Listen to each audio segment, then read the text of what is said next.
Man, oh man, oh man. This is what happens when you have 10 weeks of tennis summer camp and you read your comics and you just put them in stacks. You never put them away. And then you suffer the consequences. Putting that stuff away, putting them in alphabetical order. Oh, it's so painful. It's so tedious, right? I'm going to have to get to work. But before I do that, of course, I'm going to go to the comic store and buy more comics. Hopefully you guys find everything that you're looking for. I'll see you in a second to show you what I picked up this week. Well, how was your shopping experience? Mine, of course, was always a dandy. I want to thank Comic Central for always providing the comic books. So if you guys are ever in the Central Florida area, stop by Comic Central. So here we go, guys. Mysterious black bags, of course.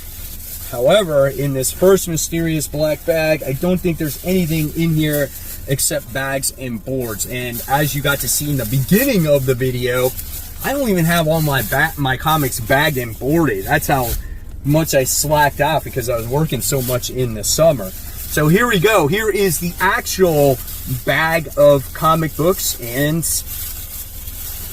there we go. There is the stack.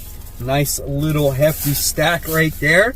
And there's the receipt, and then we got this Stegman's Health cover. I don't even know what the heck this is. So yeah, there's that. I don't know why I would want that, but yeah. But I did get some back issues today, and I did get a variant cover. So we wound up getting Transformers issue 23, the 1 in 10 cover with Ultra Magnus on it. It's connecting. So I've been buying these connecting covers. They'll make one big image at the end of it. So that's super cool. And then I got some amazing Spider-Man back issues. I am hoping my shop will start to carry more of them since we have the movie about a year away, right? So the first issue I wound up getting is issue 213. Right? So we have the Wizard on the cover. Now, I have a lot of these books already, but I'm always looking to get better copies of these comic books, right? So this one is in really decent shape, and this is a little hint of a series to come. I put it on the community page. Hopefully you guys check that out. But yes, I will be doing a Spidey series starting Sunday. So again, hopefully you will check that out. And it has to do with the books that are in my collection, right? So definitely looking forward to doing it. The next book I picked up was Amazing Spider-Man issue 329. This is the Tri-Sentinel. This was Eric Larson doing, I think, the cover here. And this is, I think, when he first started taking over the book. So very cool to have this. I think I have only one copy of this one, but this one could be in better shape. And then I wound up getting issue 360, as this is the first Carnage in cameo. Nice condition book right here. Paid $10 for that one. Could be the only second copy I buy of this one, but I'll buy Amazing Spider-Man Volume 1 all day long and see which ones I have the best conditions of. All right, so here we go. Now we go on to the regular stack of comics, and we have Batman Dark Patterns. This is issue 9. So from what I heard, this is a 12-issue maxi series. This has been a great book. Batman got his butt beat by this old man who's connected to the Red Hood gang, right? And now you got these little Red Hood kids that are attached to him that are taking care of him. Does Batman bleed out? I don't know. You'll have to read it to find out. So yes, there's that one. And then we have the Ultimates. This is issue 15. So this is introducing the newest Iron Fist in this issue. So here is the interior artwork. Every month, it always seems like we're getting a new hero. The maker didn't want any heroes, and now they're all over the place. And it looks like by the time we get to the end of this thing, you know, we're going to have a ton of heroes trying to defeat the maker. What will be the outcome of all this? I don't know. We'll find out soon enough at the end of the year, right? Okay. Next, we have a indie here. We have I Was a Fashion Serial Killer. This is the conclusion to this series. Freaking great book here by Doug Wagner.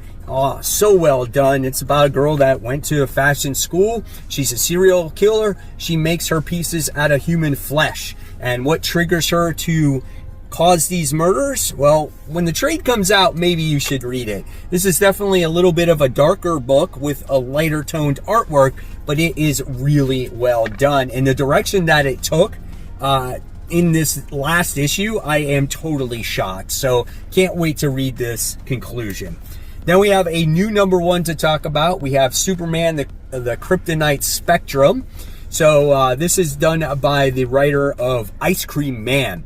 So if you guys ever read Ice Cream Man, maybe there's this kind of this horror tone to it, but I know it's about different kryptonites that are going to have different effects towards Superman. Right here, there's a purple kryptonite, a cobalt kryptonite, speckled kryptonite, and rainbow kryptonite. So I'm curious to see what this book has in store for it here. So really cool stuff. Superman, the Kryptonite Spectrum. Then we have X-Men issue 20. This was obviously on my pull list. Everyone's like, why are you still reading X-Men when you said you weren't going to? I put it on the FOC, so I'm committed, right? And maybe I should read it, or maybe I'll stick with this one. The Uncanny X-Men I got last week, I didn't even read it. But this is the better, I think, of the two books, in my opinion, just because it does have some action. It's got some decent artwork, and it is a little bit of fun at times in there. All right, guys, so before we continue on, we have the return of the web head shoutouts. So our first shout out of the day goes to Emily and says that last page was so satisfying, and she's talking about all new Venom issue 9. I'm right there with you, Emily. I couldn't have been more happy when good old Mary Jane gave Paul the boot. He deserved it. He's a loser. No one wants him. No one likes him. He can take his man bun and shove it. Next, we have Bill, who says, y'all, my Mark Spears Monster short box is full. That is insane. Like, I think Bill's got way more variant covers for Mark Spears Monsters than I do, and even in Transformers. And there's only 6 issues of Monsters. I mean, that's insane.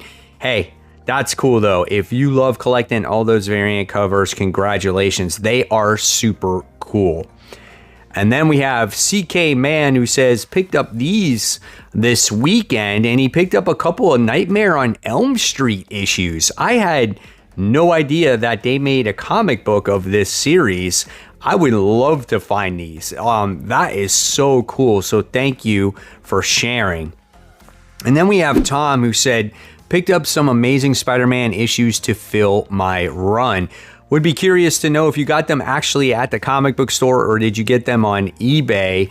I mean, at my shop, we've barely had any Amazing Spider-Man issues come through the doors. I picked up that one just recently. I was like $2.82 or something, but when it comes to the older books, I just think they fly off the shelves even if they do get them. But thank you, Tom, so much for sharing.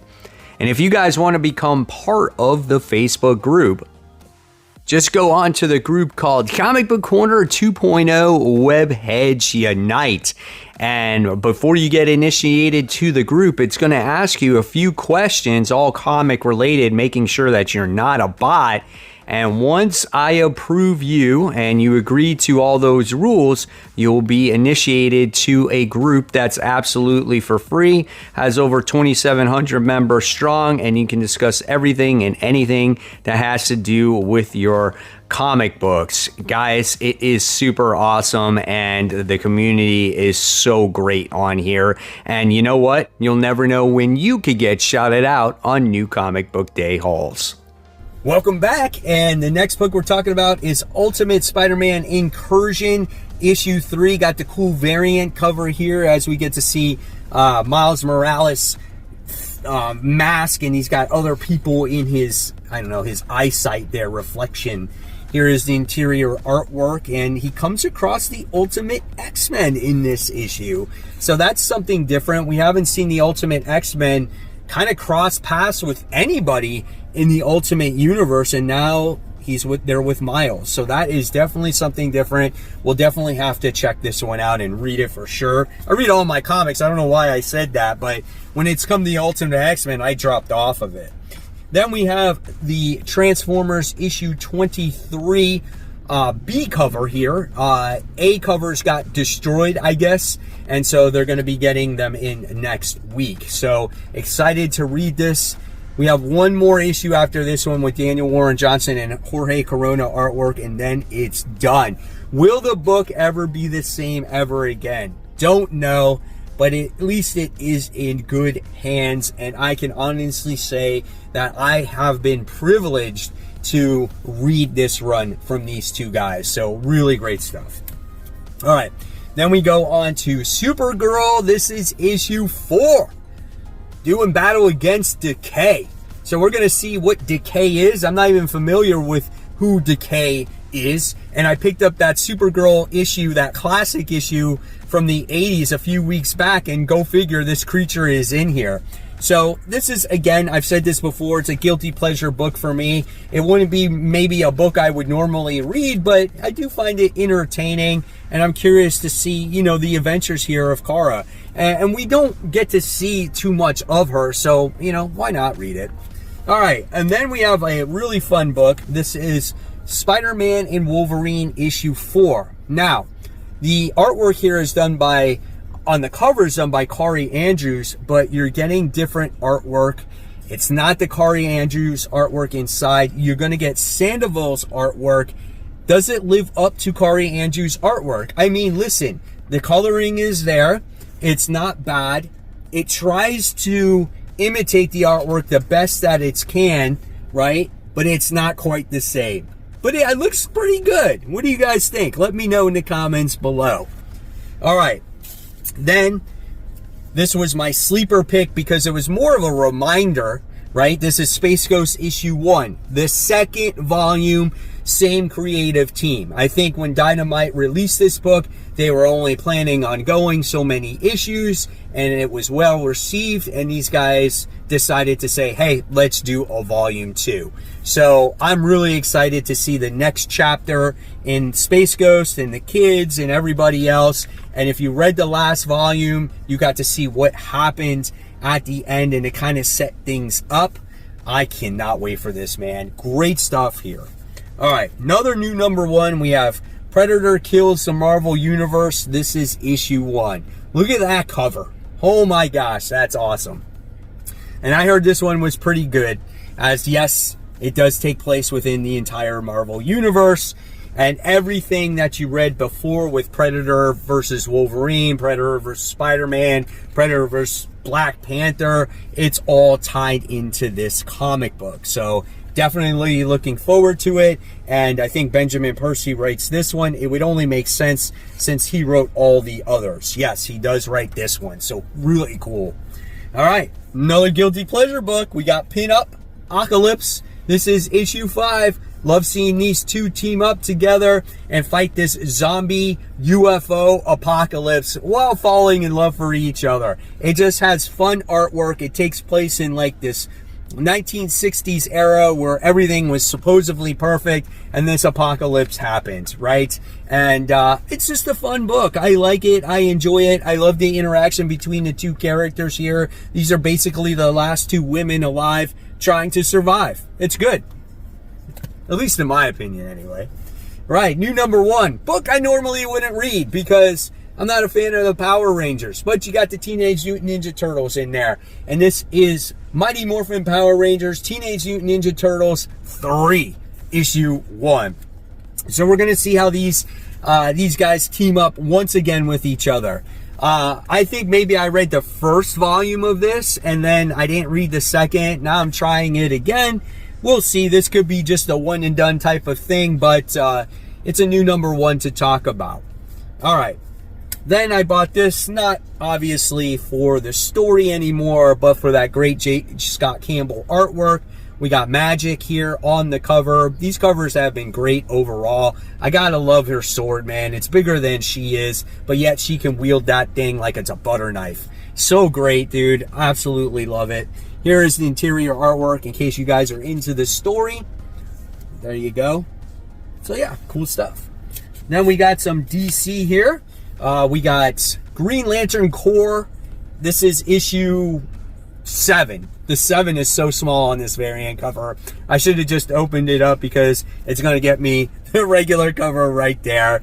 But there's stuff that's going on in this book that's insane. You got the Green Lantern Corps trying to ignite their power batteries. You got the Sorrow Corps that are lighting their power batteries, and the Sorrow Corps looks like they're winning. And then we got the Starbreakers coming together here. So I don't know, man. This is a good book. I really enjoy it. It's great to have the Corps back together once again, and having a really true like Green Lantern family, right? So yeah, awesome. All right, I like the first issue of this. Here we have the second issue. We got the Fantastic Four issue 2. They're all in different time periods here. They went to this Eternity Stone. They went to go touch it to hopefully get back to meeting with each other. Fail. Now, how are they going to come back and meet with each other? And Sue Storm is I think at the end of Earth when the sun is about to explode. And then I think you got Johnny Storm, who's like at the beginning of Earth, and Reed is in the middle somewhere, and someone is in the dinosaur age. I like Humberto Ramos's artwork. So yeah, really excited to read this. Look at that. That looks pretty dark right there, man. So cool stuff. Then we have a book that I might drop. Just because it's not like doing it for me so much. It started off pretty strong, that first issue, that first story arc. But maybe now that we have the regular artist back on the book, we'll see what happens with Eddie Brock being Carnage.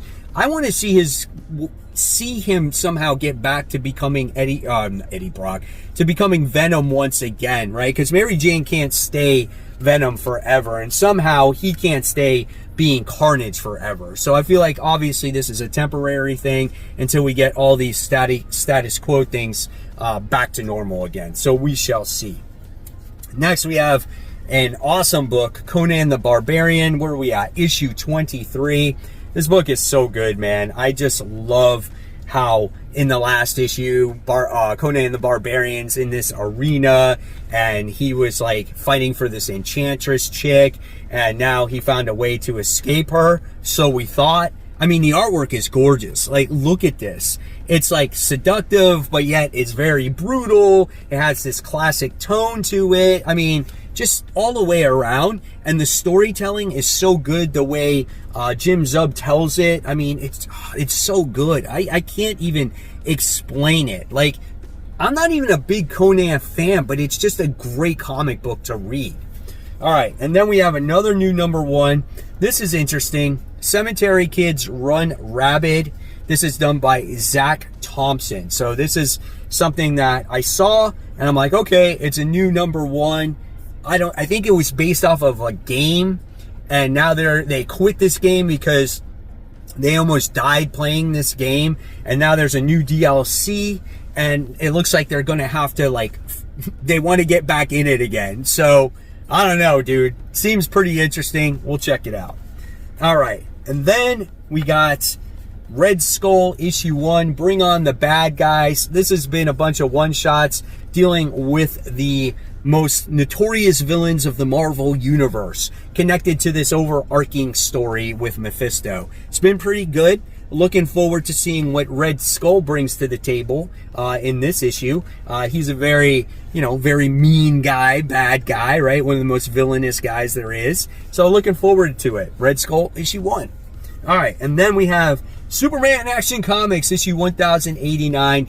Great book now, as it is diving into the more youthful days of Clark when he was Superboy, right? And how he's dealing with having these powers and dealing with that responsibility. So looking forward to this next issue. Here's the artwork in here. So very good stuff.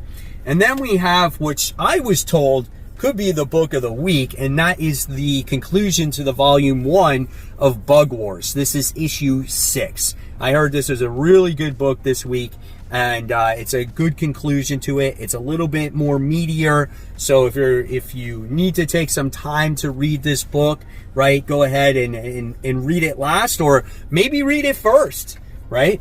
But yeah, check this out, man. Really good stuff. Looking forward to the conclusion of this book.